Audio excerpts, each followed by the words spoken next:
ना question number 11। Question number 11 में आपको 4 ऑप्शंस गिवन है, आपको आंसर ऑप्शंस में से बताना है।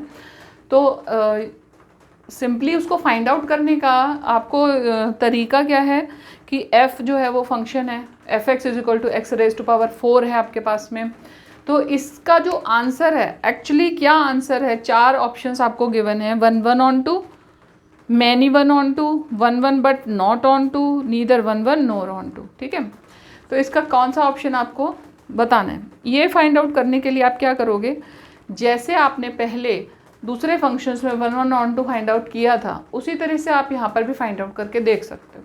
फंक्शन आपको गिवन है f(x) is equal to r से r में है, फंक्शन जो है आपका वो फ्रॉम r टू r है।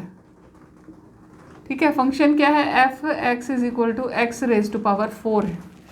अगर हम इसे ड्रॉ करके देखें डायग्राम में तो ये कुछ इस तरह से आएगा। एक्स रेज टू पावर 4 के लिए मान लो मैं यहाँ पर नंबर्स लिखती हूँ कुछ, 0 -1 -2 -3 -4 +1 +2 +3 +4 +5 एंड सो ऑन। ठीक है, इस तरीके से। और यहाँ पर भी मैं इसी तरह लिखती हूँ 0 -1 -2 -3 -4 -5 -6 -7 -8 और इधर +1 +2 +3 +4 +5 +6 +7 +8 एंड सो ऑन। ठीक है, इधर भी और इधर भी इस तरीके से मैंने लिखा। अब जब हम फंक्शन को, ये डोमेन है, ये कोडोमेन है, फंक्शन यहाँ से यहाँ की तरफ जा रहा है। फंक्शन डोमेन में से हमने एक एलिमेंट चूज़ किया, हमने मान लो लिया -1 की पावर 4 करोगे तो आपको क्या आंसर मिलेगा, आपको आंसर क्या मिलेगा, +1 मिलेगा। ठीक है, अब आपने लिया 0 तो 0 के लिए आपको क्या आंसर मिला, 0 का 0 ही मिला। फिर आपने लिया +1 के लिए भी आपको आंसर क्या मिला, +1 ही मिला। ठीक है, यानी कि 2 नंबर्स की, 2 एलिमेंट्स की एक सिंगल इमेज बन गई। -1 और +1 से आपको अल्टीमेटली क्या आंसर मिला, +1 आपको आंसर मिला। एक्स रेज टू पावर 4 है। ठीक है, तो आपको आंसर क्या मिला, +1 मिला। सिमिलरली अगर आप -2 लोगे तो -2 से आपको क्या मिलेगा, 2 2 ज़ा 4 और 4 4 ज़ा 16। मान लो मैं यहाँ पर नीचे लिख देती हूँ 16, तो -4 से आपकी जो इमेज बनेगी वो क्या बनेगी, 16 +16 बनेगी। और +4 की भी इमेज बनेगी आपके पास में +16, क्योंकि जो पावर है हमारी वो इवन पावर है। तो इस डायग्राम को देखकर इतना तो समझ में आता है कि ये जो फंक्शंस हैं ये 1 1 तो है ही नहीं, क्योंकि हर इमेज की कोई यूनिक इमेज नहीं है, हर एलिमेंट की कोई यूनिक इमेज नहीं है, 2 एलिमेंट्स की एक इमेज यहाँ पर बन रही है। ठीक है, तो ये 1 1 फंक्शन नहीं है। अब ऑन टू की बात करें तो ऑन टू भी ये फंक्शन नहीं है। ऑन टू फंक्शन क्यों नहीं है, क्योंकि जितने भी इसमें एलिमेंट्स हैं, जितने भी एलिमेंट्स हैं उनकी प्री इमेज यहाँ पर एग्जिस्ट करनी चाहिए, यानी कि उसका 4th रूट वहाँ पर आपको एग्जिस्ट करना चाहिए हर नंबर का। तो वो आपको यहाँ पर देख सकते हो कि इसके जितने भी एलिमेंट्स हैं उन सब के लिए कोई ना कोई प्री इमेज एग्जिस्ट करे, ऐसा ज़रूरी नहीं है। तो ये जो फंक्शन है ये आपका 1 1 और ऑन टू नहीं है। ठीक है, अब इसे प्रूव करने के लिए आप वैसे तरीका अगर आप चाहो सीखना तो फिर वही है कि पहले 1 1 प्रूव करने के लिए आप क्या करते हो, 1 1 प्रूव करने के लिए आप एलिमेंट लोगे, 2 एलिमेंट्स आपने लिए। मान लीजिए जैसे आपने इस एक्सरसाइज का क्वेश्चन नंबर 2 में आपने f(x) is equal to x² के क्वेश्चंस किए थे, कुछ उसी तरह से इसके भी क्वेश्चंस होंगे।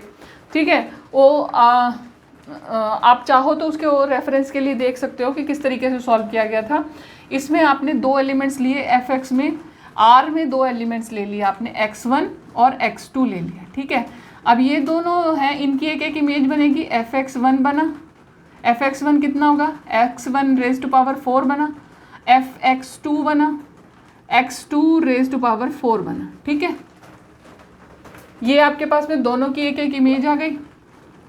अगर मैं कहूँ f(x1) is equal to f(x2) if if मैंने लगा दिया if fx1 is equal to fx2, तो क्या होगा, x1 raise to power 4 is equal to x2 raise to power 4, ठीक है। लेकिन इसके और इसके फोर्थ रूट्स आप जब निकालते हो तो फोर्थ रूट्स कौन कौन से होंगे, इसके पास माइनस एक्स की फोर्थ टर्म हो जाएगी, ठीक है, माइनस x1, ठीक है, plus x1 raise to power 1/4 ये हो जाएगी। और इसके पास क्या आ जाएगी, इसकी क्या हो जाएगी, x1 minus x2 fourth power और प्लस x2 फोर्थ पावर। इसे आप सिंपल फॉर्म में भी ले सकते हो कि मैंने मान लीजिए यहाँ पर ले लिया आपका कोई भी नंबर ले लो आप, इसको आप 16 ले लो, 2 2 ज़ा 4 4 4 ज़ा 16 ले लो। 16 से जब आप इसे करोगे तो आपके पास में यहाँ पर क्या आ जाएगा, अगर मान लो fx1 आपका 16 है, fx2 आपका 16 है, दोनों इक्वल है, तो x1 और x2 की वैल्यू तो आपका दो पॉसिबल वैल्यूज़ है ना, +4 -4 की। इसी तरह से आपने f1 ले लिया तो उसकी जो x1 और x2 की दो पॉसिबल वैल्यूज़ है -1 और +1, ठीक है। तो इसलिए आप ये जो फंक्शन है आपका 1 1 नहीं है।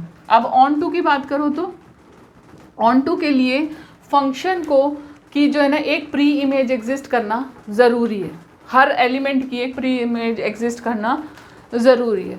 तो उसके लिए हम कोई भी एलिमेंट ले लेते हैं f(x) में, ठीक है।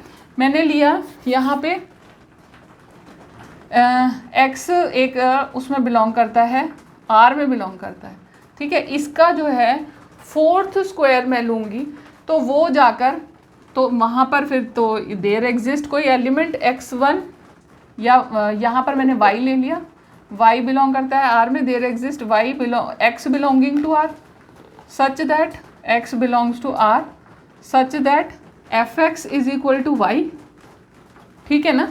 इस तरीके से ही होगा ना, यानी कि this is equal to x raise to power 4, ठीक है, this is equal to x raise to power 4, यानी कि अगर मैं x की वैल्यू y की फॉर्म में निकालूं तो x is equal to fourth power of y, ठीक है।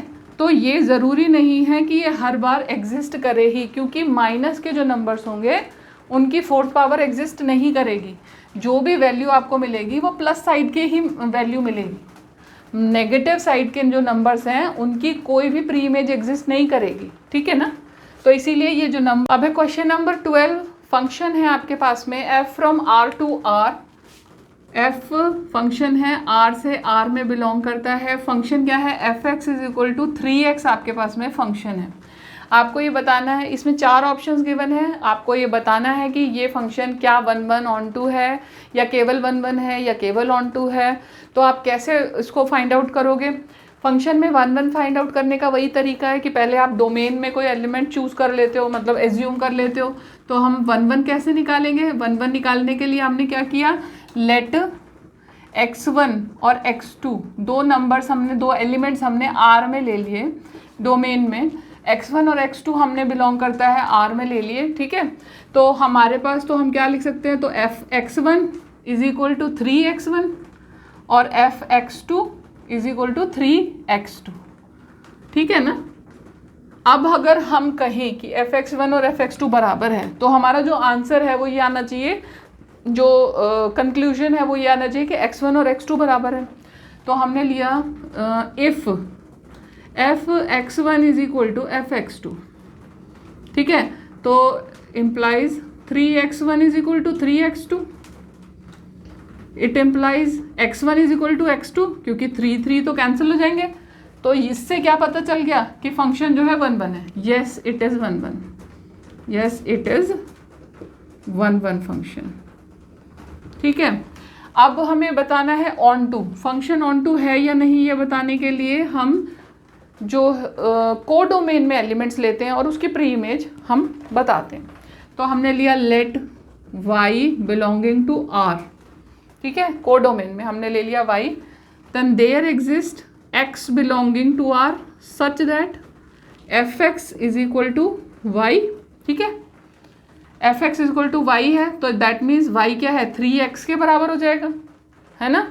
तो इसका मतलब x is equal to y by 3 होगा, है ना। और y/3 क्या है, y/3 अगर y बिलोंग करता है R में तो y/3 भी बिलोंग करेगा R में। तो हम लिख सकते हैं y/3 belongs to R if y belongs to R, that is function is onto. यानी कि फंक्शन जो है उसकी जो प्री इमेज है वो R में एग्जिस्ट करती है, तो इसका मतलब फंक्शन जो है वो ऑन टू हो गया। तो इसका आंसर क्या आया, जैसे क्वेश्चन नंबर 11 का क्या आंसर था, डी पार्ट था उसका कि ना तो वो 1 था ना वो ऑन टू था। इसी तरह से यहाँ पे आपका जो आंसर है वो क्या है, ये 1 भी है और ऑन टू भी है, तो ए ऑप्शन इसका करेक्ट आंसर है। अगर आप मेरी इसी तरह की वीडियोस को देखना पसंद करते हैं तो आप मेरे चैनल को सब्सक्राइब ज़रूर करें, बेल का बटन दबाएं ताकि जब भी मैं वीडियोस अपलोड करूं आपके पास नोटिफिकेशन पहुंच जाए।